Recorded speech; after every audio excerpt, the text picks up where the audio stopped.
Quelles qu'en soient les raisons, accident ou maladie, on recense à peu près une amputation pour 1000 habitants, soit environ 450 personnes amputées pour une ville comme Genève. L'objectif de ce film est de montrer comment différentes personnes vivent leur vie quotidienne avec une prothèse chez eux et à l'extérieur. Le but n'est pas d'aborder les causes des amputations, ni de traiter des matériels ou techniques utilisés.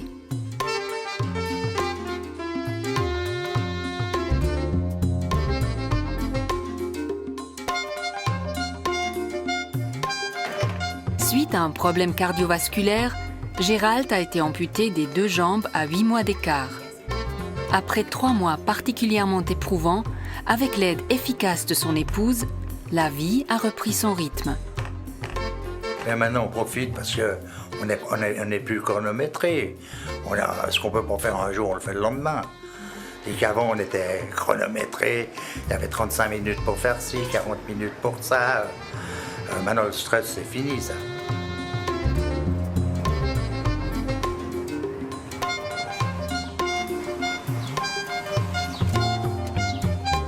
Amputé du pied à la suite d'un accident, Benoît bénéficie de conditions plus favorables. Il est jeune, l'amputation ne relève pas d'une maladie et surtout, il a toujours son genou. Au niveau de l'handicap, j'avais toujours voulu faire la plongée, même en tant que valide. Et puis, malheureusement, j'avais pas le temps. Et puis, est-ce que je vais le faire? Est-ce que je vais pas le faire? Et puis, pour finir, j'ai eu mon accident. Et ma femme m'a offert ça pour mes 30 ans, un baptême de plongée, en disant bah oui, t'es peut-être handicapé, mais tu peux quand même faire de la plongée. Alors j'hésitais un peu, je dis ouais, mince, j'ai une prothèse et tout, faire de la plongée. Et puis ouais, bon, c'est un baptême, on va essayer. Et puis ça m'a vachement plu. Et je suis tombé dans une bonne équipe qui ont eu aussi des problèmes physiques et maladifs, et qui m'ont boosté là-dedans en me disant ouais, tu verras, c'est génial. Puis pour finir, je suis parti là-dedans. Et maintenant, c'est une super passion.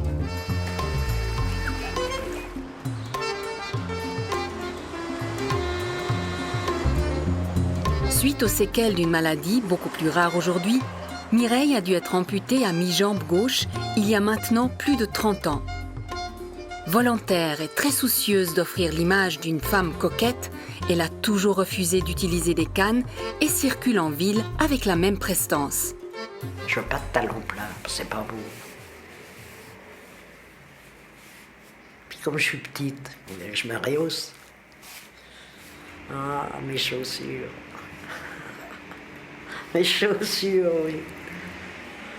C'est beau, ça vous fait des belles jambes. Les talons, vous marchez. Ça fait la beauté, ça fait la grâce d'une femme. Les belles jambes. Et moi, ma prothèse, elle est tellement bien faite, on ne dirait pas que j'ai une prothèse.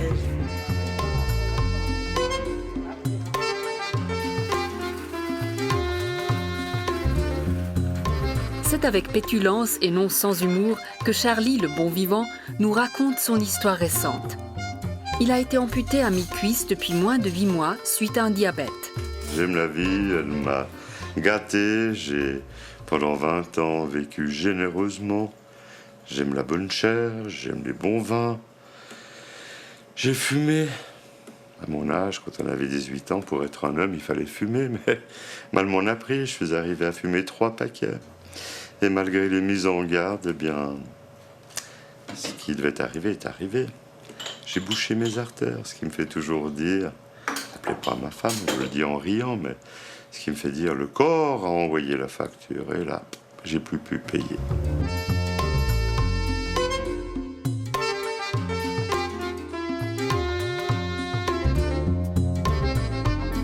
Pour Benoît, matin et soir, c'est le même rituel. L'hygiène du moignon est essentielle. Donc au lever, je vais me pommader le moignon parce que je mets toujours de la pommade dessus pour éviter justement un frottement qui pour moi est désagréable. J'ai la peau assez sensible, donc je me pommade le moignon, je mets ma prothèse et je suis prêt pour aller travailler. C'est un rituel, pour moi le moignon c'est sacré, donc autant pas avoir de problème sur le moignon parce que si on a un problème on ne peut plus mettre la prothèse.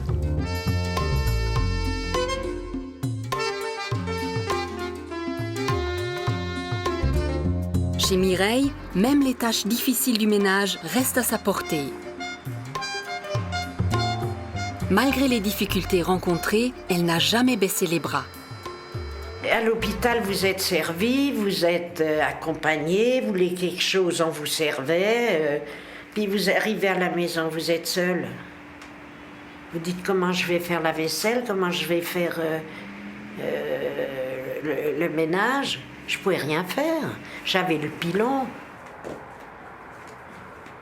Pendant quand même, disons 3 ans, ça a été très dur. Pas très très dur, mais dur. Le temps de poser les béquilles, le temps de s'adapter à la première jambe qui s'appelle jambe provisoire, hein, parce que vous avez le mognon tellement... Et puis la deuxième jambe va déjà mieux 4-5 mois après.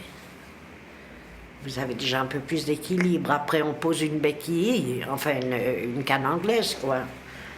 Et là vous vous sentez déjà revivre. Et après vous êtes sûr que vous arrivez. Mais moi je trouve que mes lunettes sont plus emmerdantes à porter que ma jambe. La jambe, le matin je la mets, je me lâche, je rince ma jambe, je la mets. Fini les lunettes, il faut les avoir 10 fois sur le nez.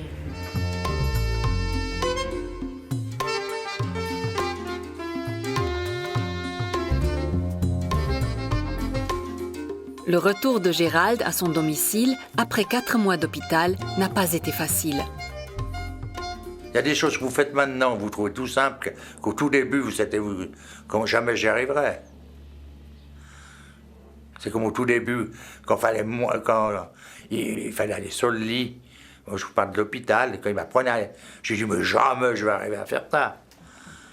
Parce qu'à l'hôpital, vous avez des potences pour vous tenir. J'ai dit, mais à la maison, je ne pourrais jamais sans ma potence. Et oui, ça va très bien. À un moment donné, il faut admettre, vous dites, je serai dans mon fauteuil roulant jusqu'à la fin de mes jours. Et puis, il faut s'y adapter. Je vous dis, il y a des jours où j'en ai marre. Avant que je pouvais marcher, je relève, je disais, pourvu que je sois assis. Et puis maintenant que je suis tout le temps assis, je dis, j'aimerais bien pouvoir marcher. Bon, j'y pense pas sans arrêt, vous comprenez. Faut pas être enfermé là-dedans. Puis au moment où j'ouvrais les yeux, pensiez qu'à ça. Il y a des jours entiers que j'y pense même pas.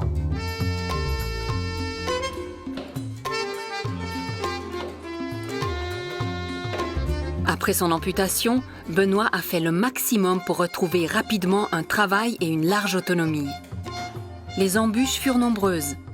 Avec le soutien de son épouse, il y est parvenu. J'ai voulu repartir un petit peu dans la vie professionnelle, c'était après une année de convalescence. Au bout d'une année, les choses elles se sont réduites, elles se sont stabilisées et tout. Et une année à rien faire, et quoi? Moi j'avais envie d'aller de l'avant, j'avais 25 ans à l'époque. Donc moi le but c'était d'aller de l'avant. Moi rien faire, rester à la maison, rien faire et attendre 720 jours de CNA pour éventuellement que là ils me reprennent en charge et tout, non. Non, mon but c'était de recommencer tout de suite dans la vie active, éviter de trop perdre en convalescence. Donc là aussi pour se battre, pour que là ils me prennent en charge avant les 720 jours, ça a été dur. C'est même mon avocat qui a dû taper sur le clou pour dire maintenant, il y en a marre, monsieur Nissi, il fait quoi? Il est à la maison, il poireaute, il peut très bien recommencer un apprentissage maintenant.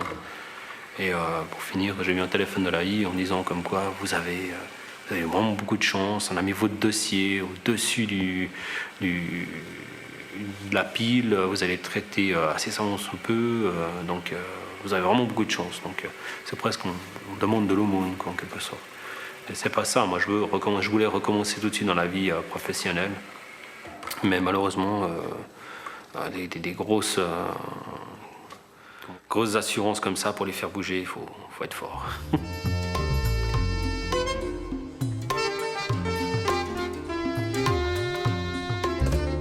Charlie affiche avec aplomb sa bonne humeur, son appétit de vivre et sa volonté de continuer une vie normale malgré l'amputation. Nous avons acquis des poignées, des barres de sécurité. Nous avons acheté un siège de rose pour les WC. Nous avons dû agrandir nos salles de bain en cassant une armoire. Ça lui a laissé un plus grand volume. Et puis ces travaux ont nécessité une modification de notre appartement, en ce sens que nous avons dû installer un plancher, nous avons dû supprimer les tapis pour en mettre de tout petits de façon à ce que je puisse me déplacer en fauteuil. Et au bureau, alors, nous avons demandé la possibilité d'acquérir un fauteuil qui me permet de me déplacer plus rapidement et de porter classeurs, documents différents lorsque je dois me rendre à l'imprimante, lorsque je dois me rendre à la photocopieuse, au fax, ou lorsque je dois porter dans le bureau directorial des classeurs, des pièces, des relevés.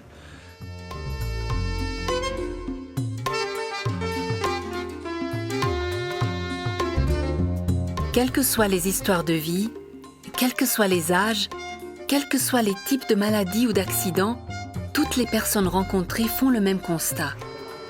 C'est dur, très dur au début. Ce n'est pas facile après non plus. Il faut retrouver ses repères. Mais on finit toujours par y arriver. Souvent, grâce à l'entourage ou à une aide extérieure qui redonne confiance.